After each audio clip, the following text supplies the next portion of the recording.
It's been a little while since I've taken a look at one of these. Today, let's take a look at another interesting desktop USB charging station. From the outside of the box, there's not a whole lot of obvious branding, just Roukos on the side. Here on the back, it mentions inputs and outputs. This one actually comes with 4, what they're calling stretchable lines. And by stretchable lines, they mean there are actually 4 of these 10 ports that are connected all the time, and you just stretch the cable out of it to your device. So you only have to provide up to 6 cables, which I thought was a really interesting feature, and that's why I was interested in looking at it. So let's pop it open and take a look. So in the box.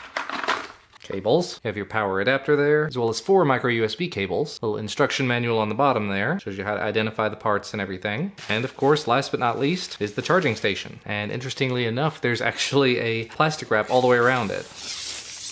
Taking a look at the front of this charging station though, you can see there are 6 ports. They're all blue here. It says smart charging 0 to 2.4 amps. So none of these are going to be quick charge ports, obviously. On the back side though, we have 2 ports here that say for Android, 2 ports that say for iPhone, and these are the stretchable cables they were talking about. So to get at one, you just sort of dig your nail in there, and the tip of the cable should come out, and then you stretch it. And you've got this cable in here, and it's retractable. So you pull on it again, it goes back in. And you can either tuck it back in there or leave it sticking out, up to you. But again, 2 micro USB and then 2 lightning cables on the other side, all stretchable. You can see here at the bottom it mentions an output of 5 volt at 12 amps max, which means if you use all of the ports on the back, all of the ports on the front, they're not all going to be charging at 2.4 amps, obviously. And the 2 iPhone ports are only 1 amp ports. It did mention that somewhere else that I saw already. Looking at the top, here are the 10 bays you can put your devices in. The last one does not have a full-size slot on it, but it does act as a 10th bay, and each of these do have a rubber pad in the bottom, a non-slip pad. There's your Roukos branding, and then a button to power the whole thing on. And I think the last thing to do is to just plug it up and test a few devices in it, and probably use my little USB tester on it just to make sure they're charging close to 2.4 amps if they're capable of it. Okay, so it's plugged in now. We'll go ahead and push the button. You can see it is green, it's lit up. Grab one of the iPhone ports here on the back, stretch it out, and we will plug it into my phone.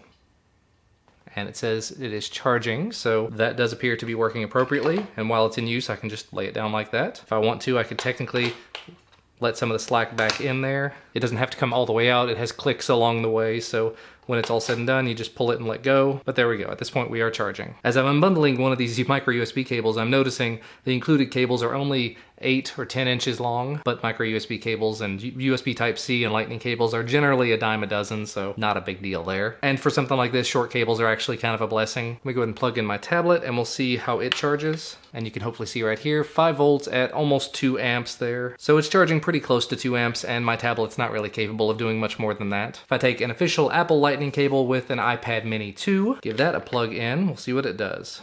And you can see here it says 5 volts at right at about 2 amps again. So getting the job done. Might as well test just the same on my iPhone, right? And in this case, it's charging 5 volts at 1.4 amps. And testing on the iPad Pro, again, around 5 volts at a little over 2 amps. Really got to find a device that will pull more than 2 amps. No big deal though. And just checking along some of the other ports. There we go, 5 volts, 2 amps, 5 volts, 2 amps, 5 volts, 2 amps, 5 volts, 2 amps, and 5 volts and just a little under 2 amps on this last port. Again, keep in mind that 5 volts at up to 2.4 amps is sort of the max. So if you've got all of them loaded out with big devices, not all of them are going to be getting that much. It's going to scale it back as much as it possibly can. But for just initial impressions of this 10 bay charging station, it's got an awful lot of ports. So if you have a lot of devices, this is going to be a way to sort of have a central location where you can charge everything all at once. Having these 4 built-in stretchable cables is a really nice, novel idea until one of them breaks. Not saying that's guaranteed to happen, but it is entirely possible. And at that point, you're going to have to disassemble it and try to repair it or replace it,